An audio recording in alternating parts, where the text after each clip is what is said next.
Hello everyone, good morning, नमस्ते, welcome back to my new vlog. स्वागत है आप सभी को मेरे यूट्यूब चैनल पर। तो गाइस, आज बहुत दिनों के बाद मैं व्लॉग अपलोड कर रही हूँ और सुबह उठते ही फ्रेश हो गई। उसके बाद जैसे मैं उठी उसके बाद मेरा बेटा भी उठ गया है, क्योंकि जब भी मैं उठ जाती हूँ वो तो उठता उठता ही है। मतलब ये नहीं है कि मैं उठ गई तो मैं अभी जल्दी जल्दी काम करूँगी, मतलब बस आके 2-3 बार देखते रहो कि कब उठेगा बोल के, क्योंकि अभी उठ गया तो फिर बिस्तर से गिरेगा बोल के डर भी लगता है। तो आज सुबह बहुत ही बुरा लग रहा था, क्योंकि इतने दिन तो मैं बहुत ज़्यादा खुशी ऐसा लग रहा था कि मैं मायके में हूँ, क्योंकि मेरा भाई यहाँ पे था, आप सबको पता है। लेकिन यहाँ आके भी भाई कहाँ ज़्यादा दिन रह सकता है, क्योंकि उसको भी जाना है। तो आज उसका जाने का दिन था। सुबह से मेरा मूड इतना ख़राब था और बस उठ के ब्रेकफास्ट की तरफ लग गई हूँ। और भाई तो सो रहा था, तो ये हस्बैंड के लिए था। हस्बैंड ने बोला था घर से जो मुरमुरे लेके आए थे मैं वही खाऊंगा, उसके बाद बस अंडा बॉईल कर देना। तो मैंने 2 अंडा बॉईल कर दिया। उसके बाद मुरमुरे था। थोड़ी देर हस्बैंड बेटे के साथ बैठे हुए थे, क्योंकि अभी उसको बेड में छोड़कर भी मैं ब्रेकफास्ट बनाने नहीं जा सकती, क्योंकि वो गिर जाएगा बोलकर डर लगता है। अभी उठने के बाद ही वो नीचे बैठता भी नहीं है, इसीलिए हस्बैंड थोड़ी देर उसके साथ बैठे हुए थे और यहाँ पे मैं ब्रेकफास्ट लेके दे दी। मुझे खाने का मन ही नहीं कर रहा था। आज मुझे इतना बुरा लग रहा था। कुछ दिन पहले मैं इतनी ज़्यादा खुश थी, जब मैं भाई को लेने गई थी तभी मैं कितना ज़्यादा खुश थी ना। लेकिन आज भाई जाने वाला है और मैं उसको रोक भी नहीं सकती। लेकिन मैंने उसको बोला था राखी तक रुक जा, राखी के बाद चला जाना। लेकिन अभी उसका भी तो क्लास है, वो भी तो पढ़ाई करता है, मेरे लिए यहाँ पे रह भी नहीं सकता है ना। बस भांजे का बर्थडे है बोल के वो आया था, तो आज उसका जाने का दिन था। उसका रात में ट्रेन था और इसीलिए हम सुबह ही उठ गए थे। घर में बहुत ज़्यादा काम भी था और आज बहुत दिनों के बाद धूप भी लगी थी। और 2-3 दिन पहले का कपड़ा था, वो 2-3 दिन पहले का कपड़ा मैं सुखा दी, क्योंकि आज का कपड़ा भी है इसीलिए। तो पहले वो सूख जाएगा, उसके बाद मैं आज का कपड़ा सुखाऊंगी बोल के। तो इसके बाद मैं यहाँ पे खाना बनाने लग गई थी। और मुझे जाना था CSD कैंटीन, क्योंकि सामान वगैरह लाना था। भाई बोल रहा था 1-2 सामान मैं लेके जाऊंगा बोल के, तो उसको लेके भी मुझे कैंटीन जाना था। और पहले खाना भी बनाना था और बेटे के लिए खाना बना के जाऊंगी बोल के उसके लिए खाना बना के चली गई। जाके आ भी चुकी हूँ। आने के बाद यहाँ पे कपड़े वगैरह भी सारा सूख गए थे। ये 2 दिन पहले का कपड़ा था ना, तो ये उठाने लग गई और बाकी आज का कपड़ा भी मुझे सुखाना है। तो जिस दिन बहुत दिन के बाद धूप लगती है ना गाइस, उस दिन घर में कितना ज़्यादा काम होता है। कपड़े सुखाओ, उसके बाद घर साफ सफाई करो, क्योंकि बारिश में तो घर ऐसे ही गंदा दिखता है और जब धूप लगती है तब इतना ज़्यादा गंदा दिखता है, मत बोलिए। उसके बाद मैं कैंटीन गई थी। कैंटीन से यहाँ पे सामान वगैरह ला चुकी हूँ। तो भाई ने बोला था कि मूसली वगैरह लेके जाऊँगा बोल के, तो यहाँ पे मूसली वगैरह लेके आ गया। फिर मैंने मम्मी के लिए सर्फ वगैरह भी भेज दिया, क्योंकि कैंटीन में थोड़ा सा प्राइस कम ही होता है। और मम्मी ने बोला था कि 1 पैकेट 3 kg का भेज दे, हो जाएगा बोल के। और ये पार्सल मेरी बहन का था, गलती से इधर आ गया था, तो वो भी मैं उसको भेज रही हूँ। उसके बाद भाई ने परफ्यूम वगैरह कुछ कुछ सामान वगैरह ले लिया है। तो मैं ज़्यादा कुछ भी नहीं भेज रही हूँ, क्योंकि वो अकेला जा रहा है। फिर टिकट भी मतलब अभी तक कंफर्म नहीं हुआ था, तो इसीलिए मैंने ज़्यादा कुछ नहीं भेजा था। लेकिन कंफर्म हो जाएगा वो पता था, लेकिन तभी भी अकेला जा रहा है, इसलिए मैंने ज़्यादा सामान नहीं भेजा। बस एक उसका पिट्ठू बैग था और एक ये था। तो यहाँ पे मैं याद कर रही थी और कुछ भेजना है क्या बोल के। मम्मी के लिए थोड़ा 1-2 सामान भी भेज दी। अभी मैं दूर हूँ तो कुछ दे के तो नहीं, मतलब कभी दे नहीं सकती थी, लेकिन अभी भाई आए तो भाई के हाथ से तो मैं भेज ही सकती हूँ, इसीलिए मैंने 1-2 सामान वगैरह भेज दिया। उसके बाद फिर दिन का खाना खा के हम थोड़ी देर रेस्ट किए। उसके बाद ये शाम का वक्त है गाइस, यहाँ पे अभी चाय का टाइम हो गया है, तो यहाँ पे मैं चाय बना रही थी। तो हस्बैंड ने बोला था कि बस खाना बना लेना, उसके बाद खा के चले जाएंगे। तो ये चाय बना रहे थे, तो घर से कुछ सामान वगैरह भाई लेके आया था, तो चाय के साथ हस्बैंड वही पी रहे थे, खा रहे थे, पी रहे थे। तो इसके बाद उन्हें फिर डिसाइड किया कि नहीं, हम खाना यहाँ पे नहीं खाएंगे, हम खाना अम्बाला कैंट जाके ही खाएंगे, बस बना के तू पैक कर लेना। तो फिर मुझे बना के पैक करना था। तो सबसे पहले बैठ कर हमने चाय पिया, क्योंकि अभी भाई के साथ आज अभी लास्ट ही बोल सकते हैं, क्योंकि अभी फिर घर जब मैं जाऊंगी तभी उसके साथ मतलब मिल पाऊंगी। इसीलिए फिर हमने यहाँ पे मजाक मस्ती करते करते चाय वगैरह पी लिया था। उसके बाद यहाँ पे मेरा बेटा भी अच्छे से वो खेल रहा है। अभी उसको मामा को वो पहचान नहीं लगा था गाइस, लेकिन अभी उसके मामा का जाने का टाइम भी हो गया है। तो मैं वही बोल रही थी, अभी तुझे पहचानने लगा है तो तेरे साथ छोड़ने से वो नहीं रोता है, लेकिन अभी फिर से वो भूल जाएगा, क्योंकि अभी बच्चे ऐसे है ना, 2-3 महीने बाद अभी जाऊंगी तो कहाँ याद रहेगा। तो उसके बाद एक मेरे क्वार्टर में दीदी आए थे, बर्थडे में बुलाया था, तो बर्थडे में वो नहीं आ सकी थी, तो वो गिफ्ट लेके आए थे, तो इसीलिए मैंने चेंज भी कर लिया था, क्योंकि अभी नाइटी पहन के तो उनके सामने नहीं जा सकती ना, मतलब घर पे कुछ भी रहो, कोई आएगा तो चेंज करना ही पड़ेगा। तो इसीलिए वो थोड़ी देर बैठे, फिर मैंने चाय के लिए पूछा तो चाय नहीं पीऊँगी बोल के वो चली गई। उसके बाद मैं सीधा आ गई किचन में और यहाँ पे मैं रोटी बनाने लग गई। तो मैं यहाँ पे मटर आलू की सब्जी मतलब छोले, उसके बाद मैं यहाँ पे रोटी बना के लेके जा रही हूँ। और अभी तो सबके पेट भरे हुए थे, फ्रूट भी खाया हमने, चाय भी पी, बिस्किट वगैरह ये सब खा लिया था। तो अभी टाइम भी हो रहा था 8 बजे, तो खाने का मन ही नहीं करता, क्योंकि यहाँ पे 7:30 पे तो अंधेरा होता ही है ना। तो सब ने बोला अम्बाला में जाके ही खाएंगे, क्योंकि मेरा भाई का जो ट्रेन था वो अम्बाला कैंट से था और रात के 12 बजे था। इतना रात को देखे ना, तो मैं बच्चे के साथ तो नहीं जाना चाहती थी, क्योंकि रात को बच्चे को सफ़र करना अच्छा नहीं है बच्चे के साथ, है ना। लेकिन क्या करें, अभी भाई चला जाएगा तो फिर वापस मेरे हस्बैंड आते टाइम अकेले हो जाएंगे, और उनको अकेले फिर गाड़ी में नींद भी आ सकती है। रात के 12 बजे ट्रेन है, वापस आते आते 2-3 बज जाएगा, तो उसको नींद भी आ सकती है हस्बैंड को, तो उनको मैं अकेले भी नहीं छोड़ सकती। इसीलिए मैं जा रही हूँ। और उधर कितना ज़्यादा गर्मी है मत पूछिए, जब मैं भाई को लेने गई थी तभी कितना गर्मी था, अभी तो और भी ज़्यादा होगा। तो इसीलिए मैंने मेरे बेटे को एकदम कंफर्टेबल वाला हल्का ज़्यादा थोड़ा सा बड़ा कपड़ा पहना रही हूँ, ताकि उसको कंफर्टेबल हो, क्योंकि वो गर्मी में इतना ज़्यादा रहा ही नहीं है, उसको गर्मी फील हुआ ही नहीं है। यहाँ पे इतना ज़्यादा गर्मी है ही नहीं, तो उसको इतना ज़्यादा गर्मी होता है ना, इतना पसीना आता है मत पूछिए।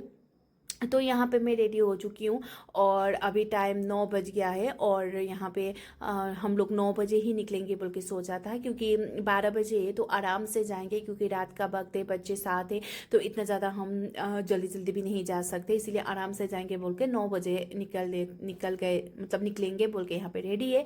उधर भाई भी रेडी था, और मेरा बेटा तो बस उसको तो ये था कि आज बाहर जा रहा हूँ, क्योंकि वो बेचारा अंदर रहकर अभी बाहर का कुछ देखा ही नहीं है, वो बस क्वार्टर के अंदर ही रहा है। तो चलो आज उसको लेके भी जाते, लेकिन गर्मी बहुत ज़्यादा है, वो मुझे सोच के थोड़ा सा मतलब ये हो रहा है कि दिक्कत ना करे वो।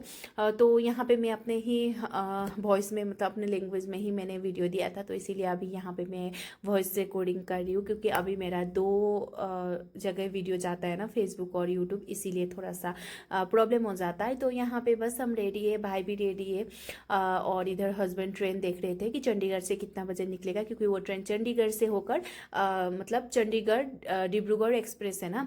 तो फर्स्ट हम लोग घर से निकल चुके हैं, और 9 बजे ही सारा दुकान वगैरह बंद होना स्टार्ट हो गया है। तो सोचिए जब हम लोग वापस आएंगे तब तक तो पूरा सन्नाटा ही होगा। मतलब आज पहली बार मैं रात के 12 बजे के बाद मतलब मैं कहीं सफ़र करी हूँ, क्योंकि ये 9 बजे तो हम जा रहे थे, लेकिन जब मैं और मेरे हस्बैंड आएंगे तब तो 12 तो पार ही हो चुका होगा। तो सोचिए कितना सन्नाटा होगा। इसी चक्कर में मैं मेरे हस्बैंड के साथ जा रही हूँ, क्योंकि उनको मैं अकेला छोड़ना नहीं चाहती हूँ, क्योंकि भाई को तो वो ट्रेन में भेज देंगे, मुझे पता है जब वापस आएंगे वो अकेले भी होंगे, जब अकेले होते हैं तब नींद वगैरह भी आती है, और कोई साथ में हो तो चलो बात भी कर सकते हैं ना, इसीलिए। तो यहाँ पे हम हिमाचल क्रॉस करके हम अभी कालियाम पार होके मतलब हरियाणा में पहुँच चुके थे, और इधर से ही थोड़ा सा गर्मी स्टार्ट हो गया था। मतलब हिमाचल में इतना ज़्यादा मौसम अच्छा है ना, और इधर इतना ज़्यादा गर्मी मत पूछिए। मैं यहीं से इतना गर्मी लग रहा है, तो सोचिए जब तक हम अम्बाला पहुँचेंगे तब तक तो क्या ही कितना ही गर्मी होगा।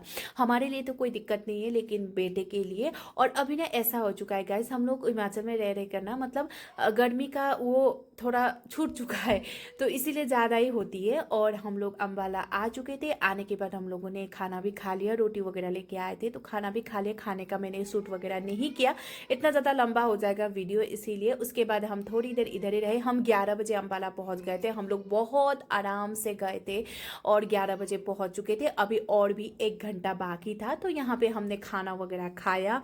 उसके बाद भाई यहाँ पर कोल्ड ड्रिंक वगैरह लेके आया था, बहुत ज़्यादा गर्मी थी, तो कोल्ड ड्रिंक वगैरह पीने के बाद 11:30 हो गया था। तो फिर हमने सोचा कि स्टेशन के अंदर जाते हैं, वहाँ जाके एसी वाला रूम में रहते हैं। तो यहाँ पे हम स्टेशन जा रहे थे, स्टेशन से थोड़े से बाहर ही हम लोगों ने गाड़ी पार्क किया हुआ था, तो अभी हम स्टेशन की तरफ जा रहे थे। और यहाँ पे लोग को देखकर इतना बुरा लगता है ना, मतलब वो लोग उस सफ़र के लिए आए लेकिन कहीं नीचे सो रहे, बच्चों को ऐसे ही सुला रहे, खुद भी ऐसे ही सो रहा है। बहुत ही मतलब अच्छा नहीं लगता ऐसे देखने में, लेकिन क्या करें, सबका अपना अपना वो है ना, मजबूरी है। तो यहाँ पे हम एसी वाला रूम में आ चुके थे, और यहाँ पे सारे लोग सोए हुए थे, क्योंकि सोने का ही टाइम हो गया था। बनने ही वाला था और मेरा बेटा अभी तक नींद उसको नहीं आ रही थी और इसको इतनी ज़्यादा गर्मी हो रही थी, मत पूछिए। इतना ज़्यादा पसीना मैंने उसको कभी नहीं दिखा था। और ये बालों में आप सोचे होंगे ऑयल लगा के इतना चिपचिपा हुआ है, नहीं गाइस, इतना ज़्यादा गर्मी हुई थी ना, पूरा वो नहाया जैसा ही हो गया था। तो उसको नींद भी नहीं आ रही थी और यहाँ पे वो शरारत करने लग चुका था, क्योंकि उसको इतना मज़ा आ रहा था ना। कभी रात में ऐसे उसको बाहर नहीं निकल आए, मतलब रात को उसने इतनी लाइट है, इतने लोगों को उसने देखा ही नहीं है, कमरे के अंदर दो माँ बाप को ही दिखता है। तो उसको इतना ज़्यादा अच्छा लग रहा है, उसको नींद भी नहीं आ रही थी, लेकिन तंग नहीं कर रहा था। मुझे लगा था तंग करेगा, लेकिन तंग इतना ज़्यादा नहीं कर रहा था, वो बस खेल रहा था और ये जो होल थे उसमें वो उंगली डाल रहा था। तो बस ट्रेन का आने का टाइम भी हो चुका था, तो ट्रेन आ गया था, थोड़ा था मतलब 10-15 मिनट लेट ही हो गया था, 12:25 में आ गया था ट्रेन। तो हम लोग का प्लेटफॉर्म नंबर 2 में था, हम लोग प्लेटफॉर्म नंबर 1 में वेटिंग रूम में बैठे हुए थे। तो हम लोग अभी 2 में आ गए और इधर ट्रेन भी आ चुका है। अभी इतना ज़्यादा मेरी आंखों में नींद है ना, मत पूछिए। मुझे तो इतना ज़्यादा नींद आ रही थी और मैं सोच रही थी घर के कब पहुँचूंगी, ऐसा मुझे हो रहा था। और मेरे हस्बैंड को तो गाड़ी चला के वापस भी जाना है। तो इतनी रात को ट्रेन हम लोगों ने इसीलिए किया क्योंकि भाई को थोड़ा सा 8 बजे का भी होता है, एक ट्रेन 8 बजे भी जाता है, लेकिन 8 बजे का वो क्या होता है, भाई को थोड़ा सा जब हम उधर पहुंचते हैं ना तब थोड़ा सा जल्दी हो जाता है। और ये ट्रेन मतलब 4-5 बजे पहुंच जाएगा, तो उसको फिर घर जाने के लिए गाड़ी सुपर वगैरह भी मिल जाता है, इसीलिए वो इसमें जा रहा था। ऐसे तो कुछ प्रॉब्लम नहीं है, आराम से आए हम। उसके बाद यहाँ पे उसका एसी सेकेंड एसी में था, तो बस मैंने हस्बैंड को बोला जाके सामान भी रख दीजिए, उसके बाद सीट वगैरह दिखा के आ जाइएगा। और वो अकेले भी आ सकता है गाइस, लेकिन क्या है ना, मैं उसकी बड़ी बहन हूँ और वो मेरा छोटा भाई है, लेकिन मुझे ऐसा लगता है वो हमेशा छोटा ही हो, वो अभी तक बड़ा हुआ नहीं है। मेरे हस्बैंड मुझे कितना डांटते, वो 21 साल का हो गया, वो अकेला जा सकता है, लेकिन गाइस मेरे लिए तो वो अभी भी बच्चा है, कैसे अकेले भेजूँ। जब तक वो घर नहीं पहुँचता है मुझे नींद नहीं आती, जब तक वो यहाँ तक नहीं पहुँचा था तब तक 3 दिन मुझे नींद ही नहीं आई थी, और अभी भी मुझे 3 दिन नींद ही नहीं आएगी कि कब वो पहुँचेगा। मेरे लिए तो वो हमेशा छोटा ही रहेगा और हमेशा रहने भी अभी भी छोटा ही है और छोटा ही रहेगा मेरे लिए, वो कभी बड़ा नहीं होगा। और उसके लिए मैं हमेशा पॉजिटिव ही रहूँगी। तो मेरे हस्बैंड मुझे बहुत डांटते हैं और डांटने से भी मुझे कोई फ़र्क नहीं पड़ता।